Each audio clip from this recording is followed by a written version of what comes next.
Prime minister Narendra Modi வந்து Iran president கிட்ட phone காலில் ரிக்வெஸ்ட் பண்ணியிருக்காரு, உங்களோட கப்பலை போக விடுங்க அப்படின்ட்டு.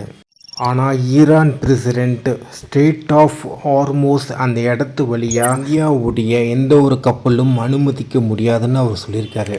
இதற்கு காரணம் Indian prime minister Narendra Modi இஸ்ரேலுக்கு போய் அங்கே தேவையில்லாத மெடல்லாம் வாங்கி மாட்டிக்கிட்டாரு. அங்கே போய் பைத்தியகாரத்தனமாக India is a motherland, Israel is a fatherland, அந்த மாதிரி கிறுக்குத்தனமாக கிரிஞ்சா பேசிட்டு வந்திருக்காரு. அமெரிக்கா ஈரான் ஸ்கூல் மேலே நடத்தப்பட்ட ஒரு தாக்குதலில் கிட்டத்தட்ட 160 ஸ்கூல் படிக்கிற பசங்க இறந்துட்டாங்க. ஆனால் மோடி வந்து அதை கண்டனம் தெரிவித்து எந்த ஒரு ட்வீட்டும் போடலை, எந்த ஒரு பதிவும் பண்ணவே இல்லை. ஆனால் ஈரானை வந்து மற்ற கண்ட்ரியை அட்டாக் பண்ணும்போது மட்டும் இவர் கண்டனம் தெரிவிச்சிருக்காரு. யூஏக்கெலாம் ஆறுதலாக பேசியிருக்காரு. ஓமன், கட்டார், மற்ற கல்ஃப் கண்ட்ரீஸ்க்கு எல்லாமே சப்போர்ட் பண்ணி பேசியிருக்காரு. அப்புறம் இஸ்ரேலுக்கும் சொம்பு தூக்கி இருக்காரு. இஸ்ரேல் வந்து எந்த அளவுக்கு ஒரு கேவலமான ஒரு நாடுன்னா, இந்த வீடியோவில் மக்கள் வந்து பார்த்திங்கன்னா ரொம்ப தூரமாக ஓடி வராங்களே, அவங்க எதுக்கு ஓடி வராங்கன்னா சாப்பாடுக்காக ஓடி வராங்க.